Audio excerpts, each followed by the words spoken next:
you're crossing. So this isn't the module I want to use. This module will not go all the way up to 50 inches of water, it'll only go up to 10. So I'm just going to show you just, you know what I mean? Okay. We're not going to go beyond that because you don't want to blow out the module or anything, right? So you put the module in though, right? You can turn it on, and then the display should automatically detect like what it is and should kick it into your units. See, it says 10 inches H2O. So it knows what you just plugged in. Okay. So there's pretty much nothing you have to do. You just throw the module in, it knows PSIA, whatever, right? There we go, inches of water. So you're gonna tee into it, right? So we're gonna go into our, so now you'll notice on this too, well, it used to be kind of labeled. It's not really labeled. Yeah, it's not really labeled, but this is typically your high and your low, right? So we're gonna go. They're there, but this is covered. It's all chunked up. So we're just gonna go high into high. You don't really need to Teflon tape this because we're using swage, but we're gonna. Oops. So we're gonna go. So let's go into this guy like this. Now, when you're working with swage like this, it's not like a normal bolt or anything, right? All you have to do is finger tighten it and then go about a quarter turn past finger tight. That's it. These things, these swages, they lock in, they seal, they're good. Okay. Right, so you don't want to crank those things on because you'll just strip the things, right? Okay. So now we got our T right here, right? So one end, and it kind of doesn't matter, right? It could be any end, it doesn't matter. As long as you're in that T, right? Is going to go into the gauge. So we're going to go into the high. So you just basically, you don't want to shove it on two. You see how it's barbed? It's meant to grab your tubing that's on there so it doesn't just pop off, right? So you don't need to shove it on there. Just get it about a quarter of the way on, see how good that is. So that way you can just kind of give it a twist and pop the thing off easy, right? Now, like I said, I'm gonna do the trusty syringe, right? I'll show you the Paragon box another day because we have to fill up the tank and all this stuff. Gotcha. But now, all I do now is I go in. Now, what you typically want to do first though is you want to have this thing unplugged. You want to zero the module there, right? So let's start from the beginning. So you always want to have this unplugged. Zero your module to get a good zero. So see how it runs zero? Okay. Then plug it in. The reason for that is because the second you plug it in, you're going to create some sort of like back pressure. You're going to move the needle, and you may sometimes, in this case we didn't, but a lot of times, especially when these are in place on a wall, you're going to get a reading on here, but that's like back pressure off of this. So this is going to move, that's going to move, and if you zero it here, you've now created an offset between the two. Gotcha. So zero it when there's nothing. Gotcha. Then plug it in, and whatever that says, that's accurate compared to what that should be saying, right? Gotcha. So this thing is just totally off because it's a training thing. This thing should be at zero. I mean, really, I might have a small screwdriver actually here. I do somewhere. I know you're in here, man. I know you're in here.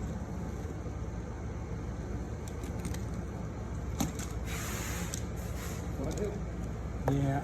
Now I got one in here, man. I keep like just a little lone wolf in here, so I don't have to bring like my whole tool bag. There's a little one that lives on the ground. Oh, cool. That'll work. Okay. So you don't do this in the field. I'm just doing this for training, right? You never adjust until, right, how you find it is how you find it, right? Okay. So I'm just doing this just to put it on zero, just so we have a base to start, right? So, but you see that, literally, that's how you adjust it? Okay. You always want to be as face on with the gauge as you can because of different angles. That needle looks like it's in a different spot on the glass, right? So okay, so now we're at zero. We're at zero. We're going to plug into this dude. Okay. Now, we go in. Now we have our T connection and we're good. Now, this is an easy setup. So if you're lucky, when you're out in the field, you're going to go out there and you're going to have these ports like on the outside. They're basically like little test fixtures that they have there because they sometimes might go around and kind of do little functional checks on their stuff themselves, like their facilities guys. But then they call us out to actually calibrate and confirm, Gotcha. right? So if you're lucky, they'll be like this. But some of them, they're in the back, like the client that I just went to last week, and they're on the wall. So you got to unscrew 4 bolts. Sometimes you got to get like a razor blade and cut the paint around it because they usually install them right. Then they paint the walls. Okay. Yeah. You got to cut that, pop them off to get to the back, get your tubes and stuff in, and then you need to calibrate it like somewhere. But you want it to be in the same orientation that the gauge is actually being used. Because if you take this thing, so this is a bad example to show because it's a pretty big inches of water gauge. But if this was like a 0.25 inches instead of a 50, which most of them are 0.25, me just doing this, that needle's gonna be like halfway up. It's gonna jump. So it's gotta be like any pressure gauge that you do, no matter what it is, should always be calibrated in the orientation it's actually being used because of that reason. Okay. You see what I mean? So if they're using the gauge, and sometimes they are, it might be like a hot water line or something, and there's like a gauge that sticks out like this, and they literally just do this, and they read the gauge. That's how you need whatever, to calibrate it. You cal it like that. Gotcha. Yeah, you see what I'm saying? So it's, So that's how it should be, and then you put it back into place the same Okay. way. So in this case here, this is easy. It's just like this. It's on a nice stand for training purposes, so it's perfectly upright. We're at a 0, we're 0. Now, same thing. Now when I plug in this syringe, it's gonna create back pressure, right? So you may or may not see it there, but you should see it here. So when I plug in, you see that? Yeah. Right?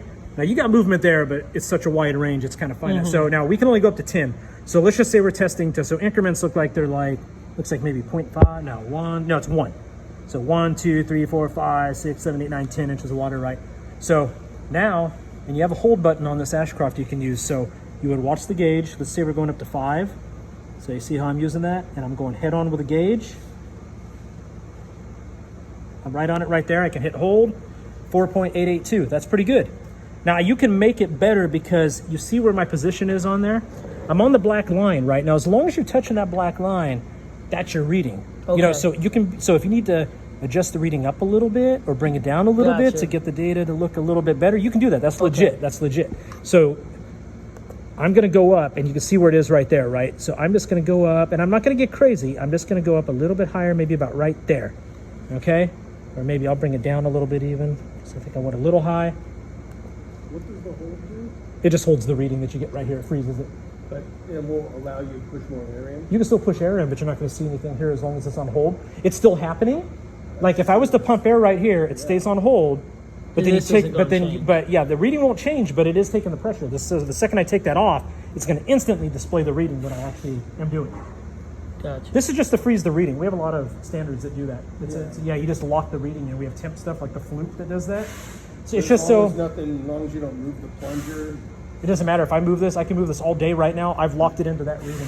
That's what I was asking a second ago. Yeah, so yeah, you can push it, it won't So let's say I'm calibrating it, and I lock in this really good reading, and then I go, oh crap, you know, this comes unplugged, and the blah, blah, blah. I got my reading locked in. It's cool. I know what I have. Gotcha. So here we go. So I got a 4.903. That's really good. Okay. That's really good, right?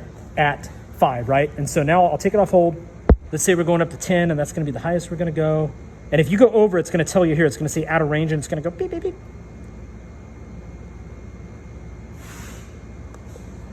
Yeah, 9.900. It's pretty good. Nice. Right? And so anywhere you go, that's going to be in tolerance. I can guarantee it. Okay. Right. Your tolerance is usually going to be, even really, really tight tolerances are still like 0.2. Gotcha. Okay. Right. You know what I mean? So you got plenty of wiggle room right there. So Gotcha. we're only, so let's say it is 0.2. You still have 50%. Yeah. So you could still take that, and I can still mess with that because see, I've got a little wiggle room going up. If you needed to. Yeah. So I could technically, I can bring that up a little bit more and hold that. Look at that, 10.001. Gotcha. That's beautiful, right? That's about Gotcha. as good as you're going to get.